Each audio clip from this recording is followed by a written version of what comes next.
नमस्कार साथियों, कैसे हैं आप लोग। आशा करता हूं आप लोग अच्छे होंगे। दोस्तों, यदि आप झारखंड से बिलोंग करते हैं और झारखंड में अपना कास्ट सर्टिफिकेट बनाना चाहते हैं, चाहे आप एससी से हों, एसटी से हों या फिर ओबीसी कैटेगरी से, तो दोस्तों आप अपने मोबाइल फ़ोन के जरिए ही आसानी से अपना कास्ट सर्टिफिकेट बना सकते हैं, वो भी बिल्कुल फ्री।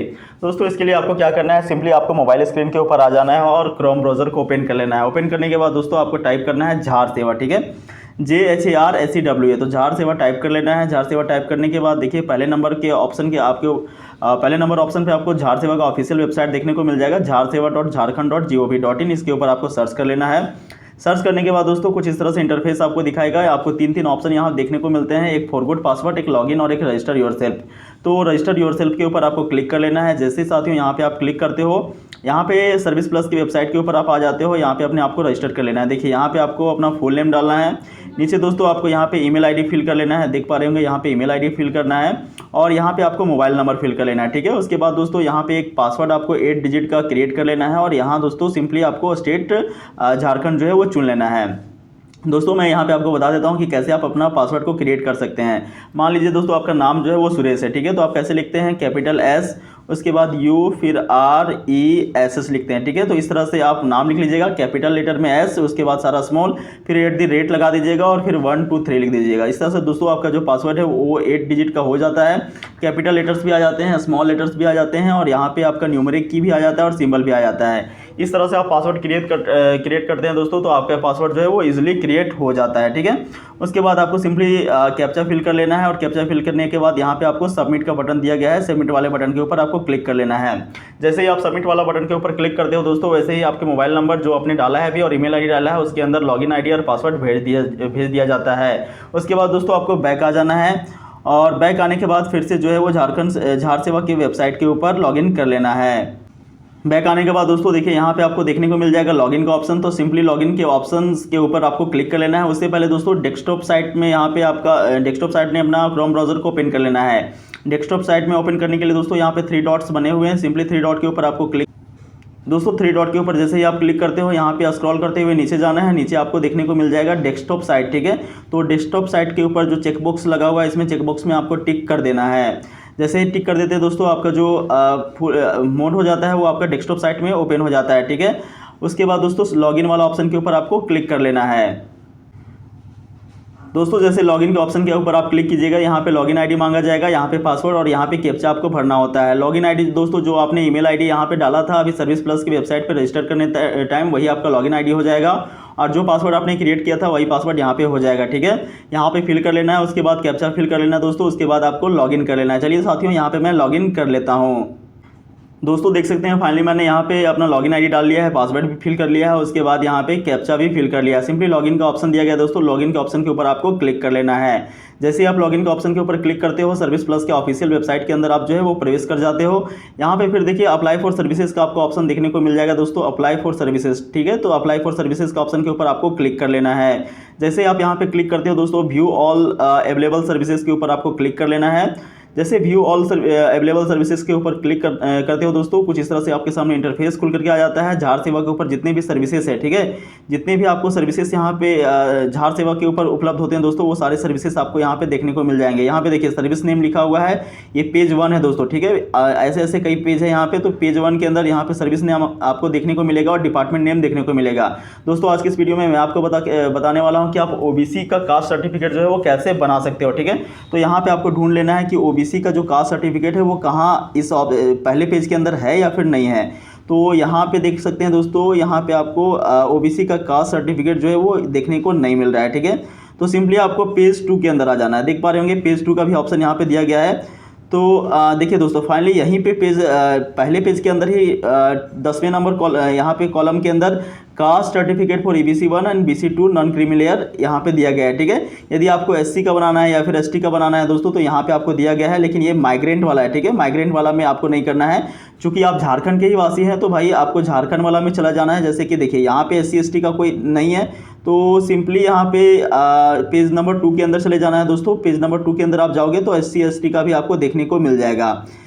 देख सकते हैं यहाँ पे caste certificate for scheduled tribe यानी ST का यहाँ पे दिया गया है और बाकी देख सकते हैं दोस्तों SC का भी आपको इस पेज में नहीं दिया गया है। तो SC कैंडिडेट का आप तीसरे पेज के अंदर जा सकते हैं, ठीक है। तीसरे पेज में आप जाते हैं दोस्तों, तो यहाँ पे आपको एससी का सर्टिफिकेट देखने को कहीं ना कहीं जो है वो मिल सकता है। तो दोस्तों मैं फाइनली यहाँ पे दिखाने वाला हूँ कि आप कास्ट सर्टिफिकेट EBC 1 और BC 2 के लिए कैसे बना सकते हो। तो देखिए 10 नंबर वाले ऑप्शन के ऊपर आपको क्लिक करना है। हो सकता है कि आप जब इसके खोलिएगा तो हो सकता है पेज नंबर 2 के अंदर आपको आ जाए, पेज नंबर 3 के अंदर आ जाए, ठीक है। तो इस तरह से पेज नंबर चेंज करके आप अपना सर्टिफिकेट को देख सकते हैं कहाँ पर आपको ये ऑप्शन देखने को मिलता है, ठीक है। तो मैं यहाँ पर क्लिक कर लेता हूँ। क्लिक करने के बाद दोस्तों देखिए कुछ इस तरह से इंटरफेस आपके सामने आ जाता है। साथियों यहाँ पे आप देख पा रहे हैं पूरा पेज जो है वो खुल रहा है। दोस्तों इस फॉर्म को आप सिंपली आपको जो है वो इजीली भर लेना है। देखिए एप्लीकेशन टाइप पूछा गया है यहाँ पे नॉर्मल या फिर तत्काल। तो नॉर्मल के लिए बना रहे हैं तो नॉर्मल वाले चेक बॉक्स के ऊपर आपको टिक कर देना है। उसके बाद पर्सनल इन्फॉर्मेशन बोला गया दोस्तों, व्यक्तिगत जानकारी। तो अपना यहाँ पे पूरा नाम डाल दीजिएगा, यहाँ पे लिंग अपना डाल दीजिएगा, डेट ऑफ बर्थ यहाँ पे आपको फिल करना है, यहाँ मोबाइल नंबर फिल करना है। एक बात मैं आपको पहले ध्यान आकर्षित कराना चाहता हूँ दोस्तों, जिस फील्ड में आपको स्टार मार्क यहाँ पे दिया गया है उस वाले ऑप्शन को आपको पूरा तरीका से सही से भरना है। और जहाँ पे स्टार मार्क नहीं दिया गया दोस्तों, जैसे ईमेल में, तो उसे आप चाहो तो भर सकते हो, अन्यथा ना चाहो तो नहीं भी भर सकते हो, ठीक है।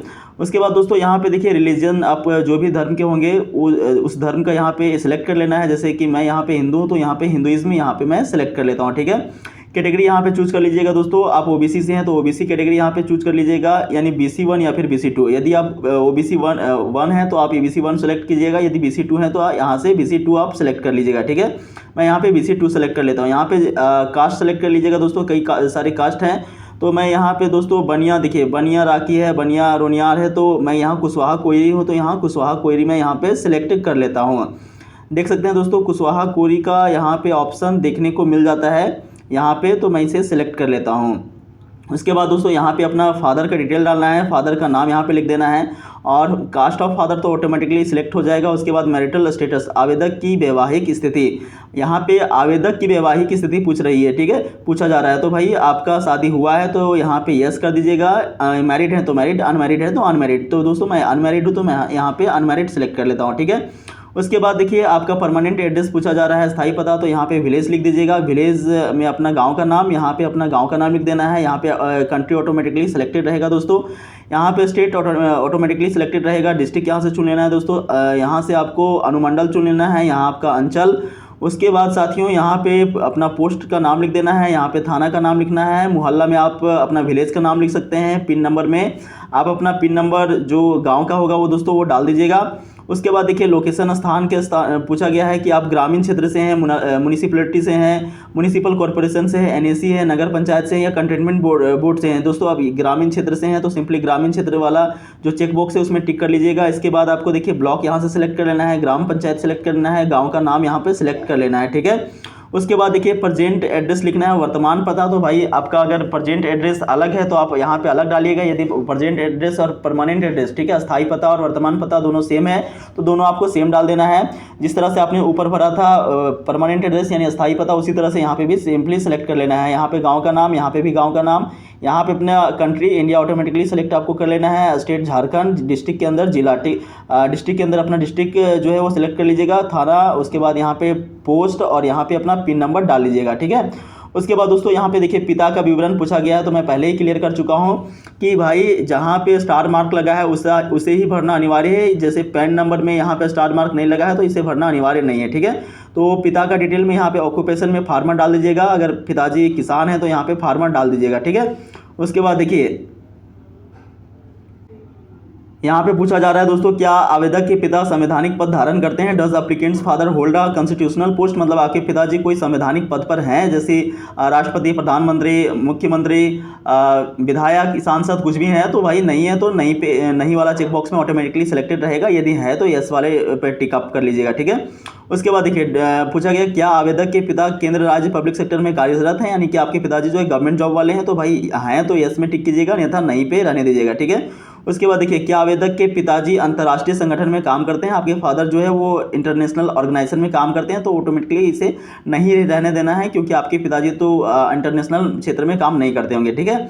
क्या आवेदक के पिता सरकारी उपक्रम राष्ट्रीयकृत बैंक जीवन बीमा के कार्यपालक के पद पे कार्यरत हैं? मतलब आपके पिताजी जो है वो यहाँ पे लाइफ इंश्योरेंस या फिर किसी भी गवर्नमेंट सेक्टर जो गैर सरकारी संस्थाएं, मतलब जो सरकार के द्वारा पंजीकृत संस्थाएं हैं उसमें काम करते हैं? अगर हाँ तो एस में टिक कीजिएगा, अन्यथा नहीं में टिक कीजिएगा। ठीक है। उसके बाद देखिए, क्या आवेदक के पिता अन्य वेतनभोगी कर्मचारी हैं? तो यहाँ पे भी नो पे ही रहने दीजिएगा। उसके बाद दोस्तों, क्या आवेदक के पिता आर्म फोर्स पैरामिलिट्री में कार्यरत हैं? मतलब क्या आपके पिताजी जो है वो आर्मी, नेवी, एयरफोर्स या फिर कोस्ट गार्ड जैसे पदों पे कार्यरत हैं? तो अगर हैं तो भाई एस में टिक कीजिएगा, नहीं था नहीं पे टिक कीजिएगा। ठीक है। उसके बाद आवेदक का पिता, एप्लीकेंट्स फादर इज, यहाँ पे आपको जो है वो सेलेक्ट कर लेना है दोस्तों कि सेल्फ, ये देखिए एक प्रोफेशनल है आपके पिताजी, तो यहाँ पे चूंकि फार्मर आपने डाला था शुरू में, तो सिंपली नन ऑफ दिस के ऊपर आपको सेलेक्ट रहने देना है। ठीक है। उसके बाद देखिए, क्या आवेदक के पिता के पास कृषि योग्य भूमि है? हाँ या फिर ना? तो यस है, अगर है तो भाई एस के ऊपर आप टिक कर दीजिएगा। और उसके बाद यहाँ पे देखिए, टोटल कृषि योग्य भूमि का क्षेत्रफल आपको यहाँ पे डाल देना है और सिंचित भूमि का क्षेत्रफल डाल देना है, सिंचित भूमि का प्रतिशत डालना है और फसल का किस्म डालना है। ठीक है। उसके बाद अगर नहीं है ना दोस्तों आपके पास कृषि योग्य भूमि, तो आपको नहीं पे रहने देना है। ठीक है। उसके बाद देखिए, यहाँ पे पूछा गया है प्रोफेशनल इनकम पेशे से आय, तो यहाँ पे आप सिंपली 90,000 रुपये डाल दीजिएगा। ठीक है। यहाँ पे 90,000 रुपये डाल दीजिएगा, 90,000 कम से कम डालना पड़ता है, बाकी इधर 000 आप फिल कर दीजिएगा। ठीक है साथियों। तो फाइनली यहाँ पे आपको 90,000 डाल देना है। इधर आपको व्यवसाय से आए यहाँ पे 0 डाल देना है, यहाँ पे भी 0 डाल देना है, यहाँ से भी 0, किराया से आए यहाँ भी 0 डाल देना है, इनकम फ्रॉम अदर यहाँ से भी 0 डाल देना है और टोटल इनकम यहाँ पे 90,000 सिंपली लिख देना है। ठीक है। चूंकि प्रोफेशनल यहाँ से आपने आय डाल दिया था 90,000, तो आपने यहाँ पे 90,000 सिंपली आपको लिख देना है। ठीक है। उसके बाद देखिए, मदर्स डिटेल, माता के विवरण पूछा जा रहा है, तो भाई माता का नाम यहाँ पे लिख देना है, माता का डेट ऑफ बर्थ यहाँ पे डाल देना है और माता का जो ऑक्यूपेशन है, पेशा जो है, आप सिंपली यहाँ पे हाउस वाइफ लिख दीजिएगा। ठीक है। अब आपकी माँ जो है वो गृहिणी है, घर के अंदर काम करती हैं। ठीक है। तो बस इतना ही लिख देना है इसके अंदर। बाकी ये सब में भी आपको आवेदक के माता संवैधानिक पद पे हैं तो नहीं है, यहाँ पे भी चेक बॉक्स में टिक कर देना है। उसके बाद आवेदक के माता केंद्र राज्य सार्वजनिक क्षेत्र में कार्यरत है, मतलब गवर्नमेंट जॉब है, तो भाई नहीं है तो नहीं में टिक कर देना है।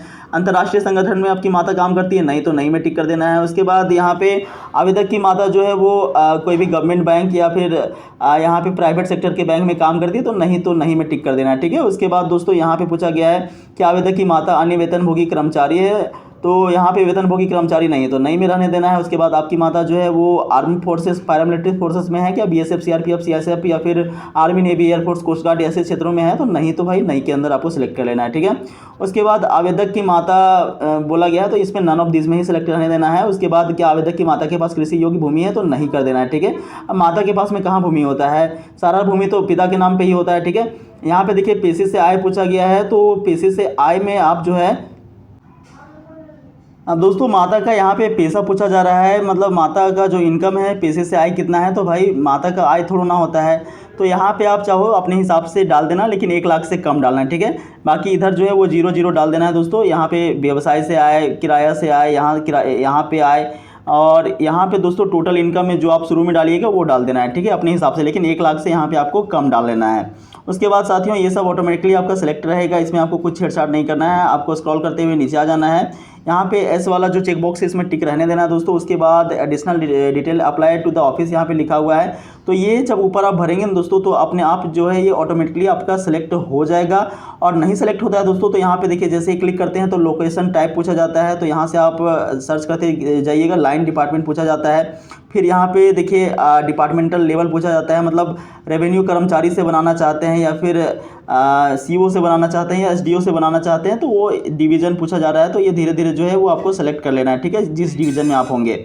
उसके बाद दोस्तों इसे आप सबमिट कर देना है। यहाँ पे देखिए वर्ड वेरिफिकेशन पूछा गया है, वर्ड वेरिफिकेशन में ये जो कैप्चा है इसे फिल कर लेना है। उसके बाद सबमिट का बटन दिया गया है, तो सिंपली सबमिट वाला बटन के ऊपर आपको क्लिक कर लेना है। दोस्तों एक बात और मैं आपको क्लियर कराना चाहता हूँ, यहाँ पे यदि आपकी माता का जो आय है वो नहीं है, कुछ भी आय नहीं है, हाउसवाइफ है आपकी माँ, कुछ भी कार्य नहीं करती है, तो आपको सिंपली जो है वो हर जगह पे देखिए पेशे से आय 0 डाल देना है, यहाँ पे व्यवसाय से आय 0 डाल देना है, किराए से आय 0 डाल देना है, उसके बाद यहाँ पे भी 0 डाल देना है, इनकम फ्रॉम अदर 0 डाल देना है। ठीक है, तो ऑटोमेटिकली आपका जो टोटल इनकम है साथियों वो अपने आप 0 हो जाएगा। उसके बाद साथियों सारा फॉर्म भरने के बाद सिंपली आपको सबमिट वाले बटन के ऊपर क्लिक कर लेना है। साथियों मैंने फाइनली पूरा फॉर्म को A to Z भर लिया है अपने बुद्धि और विवेक के अनुसार से। यदि दोस्तों फॉर्म भरने में आपको कोई भी दिक्कत होती है तो कमेंट बॉक्स में जरूर पूछे, अपने से हड़बड़ा करके कुछ भी नहीं भरना है, ठीक है। कोई भी दिक्कत होगा तो कमेंट बॉक्स में पूछ लेना है, मैं आपको अवश्य यहाँ पे रिप्लाई करूँगा साथियों। उसके बाद देखिए यहाँ पे आप देख पा रहे होंगे सारा कुछ मैंने भर दिया और ऑटोमेटिकली यहाँ पे जो है वो office apply to the office जो आपका ऑप्शन दिया गया है ये अपने आप ले लेता है, ठीक है। इसको कुछ भी आपको करने की आवश्यकता नहीं है, अपने आप यहाँ पे सेलेक्ट हो जाएगा। तो देख पा रहे होंगे मैंने सारा का डिटेल जो है वो A to Z भर दिया है। उसके बाद सबमिट वाला जो बटन दिया गया है दोस्तों, सबमिट वाला बटन के ऊपर आपको क्लिक कर लेना है। देखिए सबमिट का बटन यहाँ पे आपको देखने को मिल जाएगा। साथियों जैसे ही सबमिट के बटन के ऊपर आप क्लिक करते हो पूरा का पूरा डिटेल आपके सामने एक चार्ट के रूप में आ जाता है। उस चार्ट को आपको देख लेना है। उसके बाद सारा डिटेल यदि आपको सही लगता है तो आपको से अटैच एनेक्सर, देखिए यहाँ पे अटैच एनेक्सर का आपको ऑप्शन दिया गया है, सिंपली इसके ऊपर क्लिक कर लेना है, ठीक है। यदि कोई भी डिटेल आपको गलत लगता है कि आपने कोई भी गलत भर दिया है तो ऐसी स्थिति में आप जो है वो एडिट के बटन पे आप क्लिक कर सकते हो। दोस्तों यदि कहीं भी दिक्कत होगा तो कमेंट बॉक्स में आप जरूर पूछिएगा, मैं आपको यहाँ पे अवश्य रिप्लाई करूंगा। देखिए अटैच एनेक्सर के ऊपर आपको क्लिक कर लेना है यदि सब कुछ सही रहा तो, ठीक है। उसके बाद देखिए यहाँ पे ड्राफ्ट रेफरेंस नंबर लिखा है, तो सिंपली ये ड्राफ्ट रेफरेंस नंबर को आप चाहो तो स्क्रीनशॉट लेकर के रख लेना या फिर इसे कॉपी में लिख लेना, क्योंकि इसकी सहायता से आप जो है वो आगे चल करके अपना स्टेटस को चेक कर पाओगे कि आपका जो कास्ट सर्टिफिकेट है वो कहाँ पे है, आपका जो रेवेन्यू कर्मचारी के पास में या फिर सीईओ के पास में या एसडीओ के पास में है, तो इजीली आप चेक कर पाओगे। उसके बाद दोस्तों आपको अटैच एनेक्सर के ऊपर क्लिक कर लेना है। दोस्तों जैसे अटैच एनेक्सर के ऊपर आप क्लिक करते हो यहाँ पे देखिए सारा डॉक्यूमेंट्स आपसे पूछा जाता है, तो भाई सारा डॉक्यूमेंट्स आपको यहाँ पे फिल कर लेना है। जैसे देखिए proof of citizen of India, तो यहाँ से आपको सिलेक्ट कर लेना है। जैसे यहाँ पे आप सिलेक्ट कर सकते हो इलेक्टोरल रोल, पैन कार्ड या वोटर आईडी कार्ड। दोस्तों यदि आपके पास पैन कार्ड होगा या फिर वोटर आईडी कार्ड होगा तो ये सिलेक्ट कर लीजिएगा। यदि इन दोनों में से कोई भी ना हो तो सपोर्टिंग रिलेवेंट डॉक्यूमेंट के ऊपर आपको क्लिक कर लेना है और यहाँ से आपको आधार कार्ड जो है वो डाउनलोड कर देना है, ठीक है। तो मैं वोटर आईडी कार्ड यहाँ पे सिलेक्ट कर लेता हूँ, आप चाहो तो आधार कार्ड भी यहाँ पे डाल सकते हो, लेकिन आपको सिलेक्ट करना होगा सपोर्टिंग अदर रिलेवेंट डॉक्यूमेंट, ठीक है। उसके बाद देखिए प्रूफ ऑफ ऑर्डिनरी रिसाइड्स, तो देखिए प्रूफ ऑफ ऑर्डिनरी रिसाइड्स में आपको जो है वो यहाँ पे भी वोटर आईडी कार्ड आप सेलेक्ट कर सकते हो, ठीक है। वोटर आईडी कार्ड का यहाँ पे भी आपको ऑप्शन देखने को मिल जाता है, तो वोटर आईडी कार्ड सेलेक्ट कर लेना और यहाँ से देखिए चूज फाइल का दिया है, आप अपने फाइल से चूज करके यहाँ पे डाउनलोड कर देना, ठीक है। प्रूफ ऑफ कास्ट, तो कास्ट का प्रूफ क्या होता है दोस्तों, तो सिंपली आपका जो है वो आपका जो खतियान होता है वो खतियान ही आपका कास्ट का प्रूफ है कि आप कौन सा कास्ट से बिलोंग करते हैं, तो यहाँ पे खतियान आप अपलोड कर दीजिएगा, ठीक है। उसके बाद देखिए दोस्तों यहाँ पे आपसे पूछा जा रहा है आइडेंटिटी प्रूफ, ठीक है। आइडेंटिटी प्रूफ में आपका आइडेंटिटी प्रूफ के रूप में आधार कार्ड आप यहाँ पे ऑप्शन दिया गया है भाई, तो आधार कार्ड यहाँ से आप सेलेक्ट कर लीजिएगा। उसके बाद देखिए यहाँ पूछा जा रहा है सेल्फ डिक्लेरेशन बाय सेल्फ और पेरेंट्स, तो सेल्फ डिक्लेरेशन यानी कि स्व घोषणा पत्र, ठीक है। घोषणा पत्र मैं अभी बता देता हूँ कि घोषणा पत्र आपको कौन सा डाउनलोड करना है और कौन सा यहाँ पे डालना है। उसके बाद देखिए प्रमोशन ऑर्डर दिया हुआ है, लेकिन इसमें आपको स्टार मार्क नहीं दिया गया, तो भाई इसको अपलोड करना जरूरी नहीं है, ठीक है। उसके बाद देखिए यहाँ पे पूछा गया है प्रूफ ऑफ परमानेंट रेसिडेंट, तो परमानेंट रेसिडेंट के लिए प्रूफ के रूप में आप क्या डाल सकते हो, तो यहाँ पे आपको बोला गया है land registration document, other government document validating residence on before 10/11/1978, records of right certificate electoral roll on before 10/11/1978। तो दोस्तों यहाँ पे लैंड रजिस्ट्रेशन डॉक्यूमेंट ही डाल दीजिएगा और सिंपली जो आपका खतियान होगा ना, जो खतियान आपने शुरू में डाला था वो खतियान आपको यहाँ पे डाल देना है। यदि आपको खतियान समझ में नहीं आता है कि भाई क्या होता है, तो सिंपली आप अपने गार्जियन से, अपने माता पिता से पूछना कि हमको हमारा खतियान चाहिए। तो खतियान जो है वो जनरली आपके पूर्वज के नाम पे होगा, हो सकता है कि आपके दादा के नाम पे या परदादा के नाम पे होगा। तो वो खतियान को यहाँ पे देखिए, खतियान जो है वो आपका 6-7 पेज का होता है, लेकिन जो पहला पेज होता है ना दोस्तों, उसी पहला पेज को आपको यहाँ पे अपलोड करना होता है। ऐसा नहीं कि 6-7 पेज है तो भाई इस 6-7 पेज को यहाँ पे अपलोड कर दो, पहला पेज को यहाँ पे आपको अपलोड करना है, ठीक है। देखिए उम्मीद करते हैं आपको सबको समझ में आ गया होगा, लेकिन एक आपको जो है वो सेल्फ डिक्लेरेशन, देखिए यहाँ पे जो सेल्फ डिक्लेरेशन सेल्फ पेरेंट्स है ये आपको समझ में नहीं आया होगा, तो चलिए दोस्तों मैं इसको बता देता हूँ कि कहाँ से डाउनलोड करना है। दोस्तों इसके लिए जो है वो फिर से आपको झाड़ सेवा का जो ऑफिशियल वेबसाइट है उसके ऊपर आ जाना है। देखिए दोस्तों मैं यहाँ से न्यू टैब पे ओपन कर लेता हूँ झाड़ सेवा का, फिर से मैं लॉगिन कर लेता हूँ यहाँ से, ठीक है। झाड़ सेवा को फिर से मैं लॉगिन कर लेता हूँ और लॉगिन करने के बाद दोस्तों यहाँ पे झाड़ सेवा का जो ऑफिशियल वेबसाइट है उसके ऊपर मैं फिर से एक बार चले आता हूँ और